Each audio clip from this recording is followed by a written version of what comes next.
Hello, my name is Nicholas Ryan. I'm here to do an online presentation about internal and external uses for wikis in the workplace.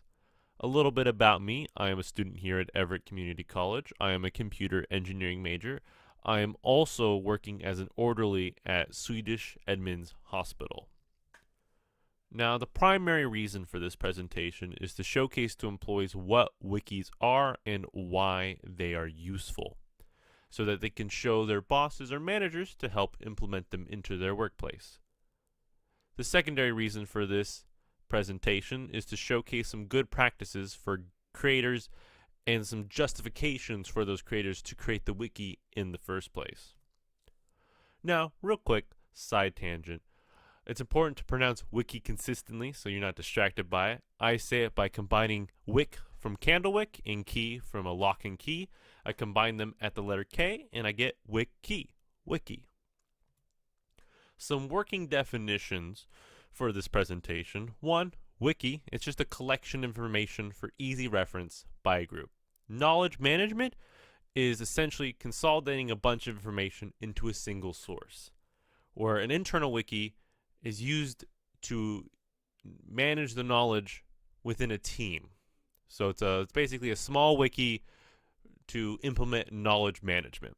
An external wiki is a wiki meant to communicate with a lot of people, a lot of information.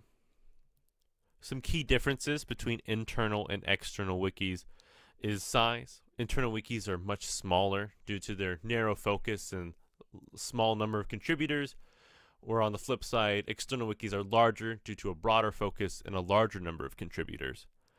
The content of an internal wiki is much more narrow focused due to the fact that the audiences are more technical and they're usually working on a smaller number of things, whereas an external wiki has less technical language and encapsulates a lot broader situations.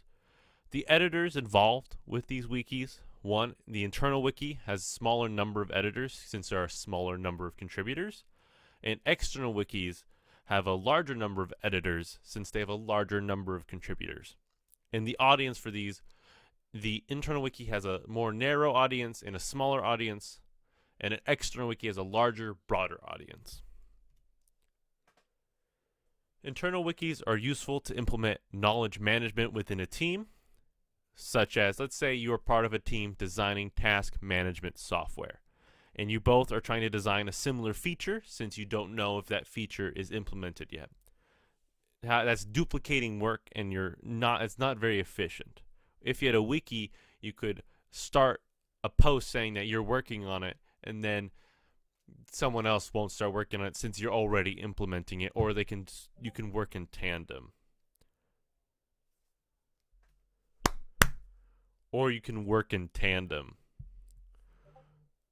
God. Or you can work in tandem.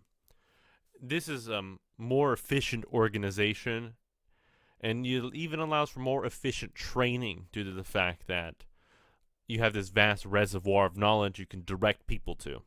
And you can track a roadmap as a company since you have a huge feature list essentially that can be used to keep track of your guys' progress over time. External wikis are useful for collecting large amounts of information and also communicating large amounts of information. Since the audience is so big and the number of contributors is so big, it's a huge reservoir of information. The one downside is that since anyone can edit it and there's not as many editors normally, more inaccurate information is more common. So you have to keep that in mind. But oftentimes, if you look at an external wiki, it directs you to other sources to get more accurate information. Some good practices for designing a wiki is keeping it simple so that you can navigate it easier and you can contribute to it easier. Modern UI to make sure that it looks good and feels good to both use and read with. Transparency to let the audience contextualize the knowledge that is there and let them know if it's enough, if there's another place they need to get it from, or if this is kind of a general overview. A nice feature to have would be an edit history to let both the audience and contributors know what's been edited over time so they don't put the same thing in that was already there, or to let the audience get a more sense that they're being rigorous about the wiki. And a clear focus is necessary so that you can prevent not only bloat in your wiki, but you can prevent confusion in the wiki as well. In a quick summary of all this, wikis are important for the management of these large amounts of information, since they're just huge, organized collections of information. Internal wikis are useful for knowledge management, since within a team, everybody's contributing, and it just is a really nice way to implement this knowledge management. External wikis are important for communication, since they have so much information and it's so easily accessible to the user. And finally, simplicity is always better than complexity. It allows for more contributors and more users to more effectively gather information. That is all I have for today. Thank you so much for listening.